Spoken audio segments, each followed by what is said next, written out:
ఈ నెల 6వ తేదీ నాడు ఎన్కౌంటర్ అయినటువంటి మావోయిస్ట్ పార్టీ గడ్చిరోలి కార్యదర్శి లోకేటి చంద్రరావు అలియాస్ పడకల్ స్వామి అలియాస్ ప్రభాకర్ యొక్క మృతదేహము మరియు అంతిమ యాత్ర 8వ తేదీ నాడు వాళ్ళ సొంత ఊరిలో జరిగింది. ఆ యొక్క సొంత ఊరిలో ప్రజలు తమకున్నటువంటి అభిమానాన్ని, మమకారాన్ని ఇప్పటి వరకు ఆ రోజు వరకు కూడా ఇక్కడ చంపుకోలేక తమ యొక్క అభిమానాన్ని ఆ యొక్క అంతిమ యాత్రలో పాల్గొని వాళ్ళు ప్రకటించినట్లుగానే ఇక్కడ చూసినటువంటి వాళ్ళు ఇక్కడ ఇప్పటి వరకు కూడా ఆయన మీద ఉన్నటువంటి అభిమానాన్ని ఆ ఊరి వాళ్ళు చాటుకున్నారు.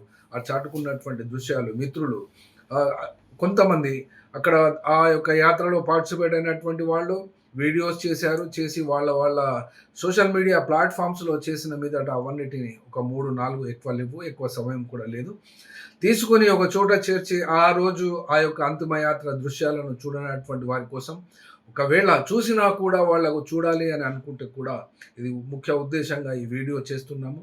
చూడవచ్చు మీరు.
ఎన్ని రాత్రుల్లో గడిపి ఉంటాడు.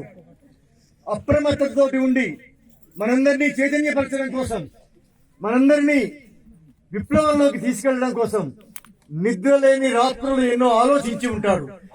శత్రువును మాటుగాచి తన రక్షణను ప్రజల రక్షణ చేయడం కోసం ఎన్నో రాత్రులు నిద్ర లేకుండా గడిపి ఉంటాడు.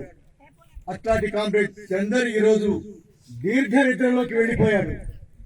ఆయన దీర్ఘ నిద్రను మనం మన సగౌరవమైన నివాళితోటి, ఆయన నిద్ర కేవలం ఆయన భౌతిక కాయానికే కాని ఆయన చైతన్యానికి, ఆయన ఆచరణకు నిద్ర లేదని, విశ్రాంతి లేదని, అది సజీవమైనది అని, అది చలనశీలమైంది అని మనం నివాళి ప్రకటిస్తూ 2 నిమిషాల పాటు ఆయనకు మనం మౌనం పాటించవలసి ఉన్నది.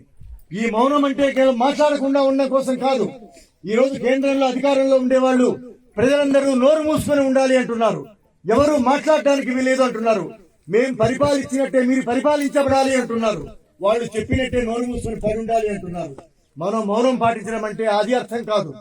కామ్రేడ్ చందర్ ఆయన లాంటి వేలాది మంది విప్లవకారులు ఏ ఆశయాన్ని అయితే ప్రకటించారో, ఏ సందేశాన్ని మనకిచ్చారో, ఏ విప్లవ రాజకీయాలు మనకు బోధించారో, ఏ ప్రజాయుద్ధ పంథాను మనకు పరిచయం చేశారో దానిని మననం చేసుకుంటూ, దాన్ని మన హృదయంలో, మన మేధస్సులో దాన్ని మననం చేసుకుంటూ, దాన్ని జీర్ణం చేసుకుంటూ, దాన్ని సొంతం చేసుకుంటూ 2 నిమిషాల పాటు మౌనం పాటించవలసిన అవసరం ఉన్నది.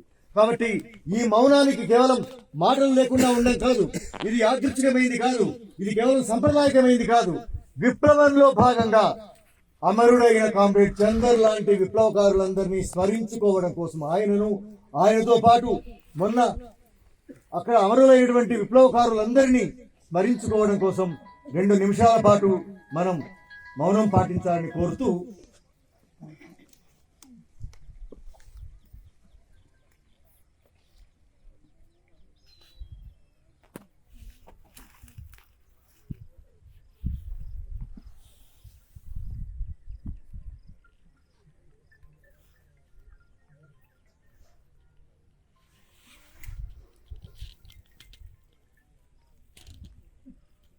జోహార్ కామ్రేడ్ సోమన్న, జోహార్ జోహార్ కామ్రేడ్ సోమన్న, జోహార్ కామ్రేడ్ సోమన్న, కొనసాగిద్దాం కామ్రేడ్ సోమన్న ఆశయాలను, కొనసాగిద్దాం కామ్రేడ్ సోమన్న ఆశయాలను, జోహార్ కామ్రేడ్ సులోచనక్క, జోహార్ కామ్రేడ్ నవతక్క, కొనసాగిద్దాం నవతక్క ఆశయాలను, పోరాడదాం బొట్టకపు ఎన్కౌంటర్లకు వ్యతిరేకంగా, పోరాడదాం బొట్టకపు ఎన్కౌంటర్లకు వ్యతిరేకంగా, పోరాడదాం ఖగార్కు వ్యతిరేకంగా, పోరాడదాం ఖగార్కు వ్యతిరేకంగా, ప్రజలపై యుద్ధం చేస్తున్న ఖగార్కు వ్యతిరేకంగా, హిందూ ఫాసిజానికి వ్యతిరేకంగా, బ్రాహ్మణీయ హిందుత్వ ఫాసిజానికి వ్యతిరేకంగా, కార్పొరేట్ ఫాసిజానికి వ్యతిరేకంగా, కేంద్ర ప్రభుత్వ నిరంకుశ విధానాలకు వ్యతిరేకంగా, కాబట్టి భామరాగడి అమరవీరులకు, భామరాగడి అమరవీరులకు, అరణ్య అమరవీరులకు, తెలంగాణ అమరవీరులకు, నిజామాబాద్ అమరవీరులకు, ఆంధ్ర ఒడిశా సరిహద్దు అమరవీరులకు, నల్లమల అమరవీరులకు, రాయలసీమ అమరవీరులకు, భారత విప్లవోద్యమ అమరవీరులకు